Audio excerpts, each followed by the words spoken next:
कल हम लोग जहाँ से लिखे थे आगे से देखो क्या लिखा हुआ है ध्वनि का। कौन सा टॉपिक कल पढ़े थे? ध्वनि का संचरण, ध्वनि का उत्पन्न, समझ रहे ना। तो संचरण का ही कुछ टॉपिक्स है कि ध्वनि क्या करती है जब वस्तु कंपन करती है, तो अर्थात आगे और पीछे की ओर क्या करती है, गति करती है। तो आगे और पीछे की ओर गति करने में जब ध्वनि आगे चलती है तो संपीड़न का उत्पन्न करती है, और जब ध्वनि पीछे की ओर आती है तो किसका उत्पन्न करती है, विरलन का एक श्रेणी बनाती है। अर्थात आगे गति करना और पीछे गति करना, इस प्रकार की गति के कारण वायु में क्या होता है, संपीड़न तथा विरलन का क्या बन जाता है, श्रेणी बन जाता है। और यह संपीड़न और विरलन क्या करता है, ध्वनि तरंग बना लेते हैं। ये संपीड़न और विरलन क्या कर देते हैं, ध्वनि तरंग बना लेते हैं। दाब किसी माध्यम के आयतन के कणों की संख्या से क्या है, संबंधित होता है। किसी माध्यम में कणों का अधिक दाब को तथा कम घनत्व को दर्शाया जाता है। फिर ध्वनि का संचरण घनत्व परिवर्तन के संचरण के रूप में भी देखा जा सकता है। यदि घनत्व ज्यादा रहा तो दाब क्या होगा, कम होगा, आवाज ज्यादा दूर तक नहीं जा पाएगा। दिन के समय देखते हैं। फिर देखो ध्वनि तरंग कैसा तरंग है, अनुदैर्घ्य तरंग है। एग्जाम्पल कैसे समझेंगे, तो जब किसी शिलंकी में विक्षोभ के संचरण तथा किसी माध्यम में विक्षोभ की तुलना करें तो यह कैसा है, अनुदैर्घ्य तरंग। इसका एक बेस्ट एग्जाम्पल आप देखिए, दो लोग रस्सी बांध करके खड़ा हो जाइए, ठीक है, और दो लोग रस्सी बांध करके खड़ा हो जाइए और रस्सी में झटका दे दीजिए, तो रस्सी देखना सर्पिला आकार ऊपर नीचे करके क्या हो जाएगा, बढ़ जाएगा। आप यहाँ झटका दीजिए, देखो वहां तक चल जाएगा, एगो श्रिंग बना लेगा, एगो क्या बना लेगा, गर्त, एगो ऊपर रे क्या नीचे। तो रस्सी देखो हम लोग एकदम सीधा पकड़े थे, लेकिन इसमें क्या हो गया, कंपन उत्पन्न हो गया। एगो श्रिंग बना लिया और एक दूसरा क्या बना लिया, गर्त बना लिया। जो ऊपर उठा उसे क्या श्रिंग, और जो नीचे किया उसे क्या गर्त कहा गया। तो ये अनुदैर्घ्य तरंग होती है। इन तरंगों में माध्यम के कणों का विस्थापन विक्षोभ में संचरण की दिशा में क्या होता है, समानांतर होता है। कण एक स्थान से दूसरे स्थान गति नहीं करते। पहले भी कल भी बताए थे ना कि कण यहाँ से वहां जाता है क्या, नहीं जाता है, सिर्फ क्या करता है, एक दूसरे को धक्का दे करके क्या कर देता है, आगे बढ़ा देता है। कण एक स्थान से दूसरे स्थान गति नहीं करते, लेकिन अपनी विरामावस्था में आगे पीछे क्या करते हैं, दोलन करते हैं। ठीक इसी प्रकार ध्वनि तरंग संचरित होती है, अतः ध्वनि तरंग भी क्या कहलाती है, अनुदैर्घ्य तरंग कहलाती है। एक नोट आया, अनुप्रस्थ तरंग।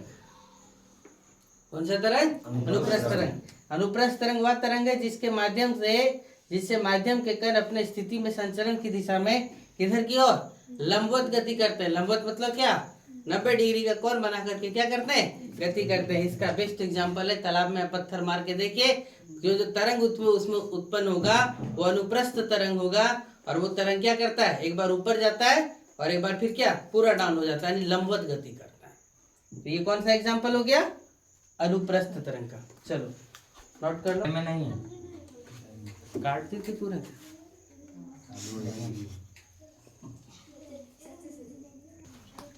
देखो ध्वनि तरंग के अभिलक्षण, कौन सा, ध्वनि तरंग के अभिलक्षण क्या लिखे, पहला आवृत्ति, फिर दूसरा क्या लिखा गया, आयाम, और तीसरा क्या, वेग।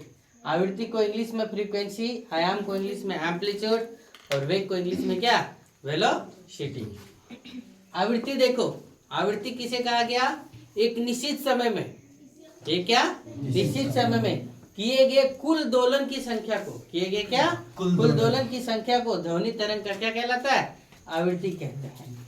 जैसे ध्यान से देखो, एक रस्सी हम लोग ऐसे खींच दिए ना, ये रस्सी ऐसे खींचे हैं और ये देखो दोलन करने लगा, मतलब एक बार ऊपर गया, एक बार नीचे गया, एक बार ऊपर गया, एक बार नीचे गया, एक बार ऊपर गया, एक बार क्या हो गया, नीचे गया। तो एक बार कंपन करना शुरू कर दिया रस्सी, और जब रस्सी कंपन करना शुरू कर दिया तो एक निश्चित समय में कितना कंपन किया वो इसका क्या कहलाता है, आवृत्ति कहलाता है। इसे किसके द्वारा, न्यू से दर्शाया जाता है, किसके द्वारा, न्यू से।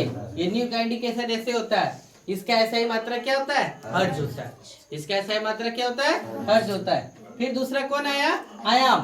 कौन सा, आयाम क्या है, जितना जोर से बोलेंगे, जितना ऊर्जा लगा के बोलेंगे वो उसका उतना क्या होगा, आयाम होगा। कम जोर से बोलेंगे तो क्या होगा, कम आयाम होगा। आयाम ध्वनि तरंग की ऊर्जा होती है। आयाम क्या होता है, ध्वनि तरंग की क्या होती है, ऊर्जा होती है। ध्वनि तरंग का आयाम ऊर्जा पर निर्भर करती है। ध्वनि तरंग का आयाम किस पर निर्भर करती है, ऊर्जा पर। जिसे कंपमान किया जा सकता है। जोर से बोलेंगे तो ज्यादा दूर तक सुनाई पड़ेगा, नहीं ज्यादा कंपन करेगा।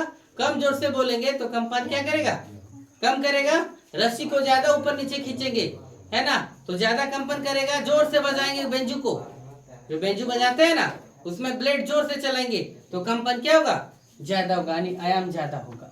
इसका ऐसा ही मात्रा क्या होता है, मीटर होता है। इसका ऐसा ही मात्रा क्या होता है, और इसे किसके द्वारा दर्शाया जाता है, ए द्वारा दर्शाया जाता है।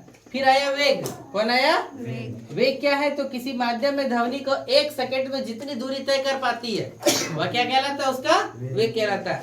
1 सेकंड में जितनी दूरी तय कर पाए वह क्या कहलाया, वेग कहलाता है। इसका ऐसा ही मात्रा क्या होता है, मीटर पर सेकंड। फिर आया टाइम पीरियड, आवर्त का, क्या आया, टाइम पीरियड यानी आवर्त काल।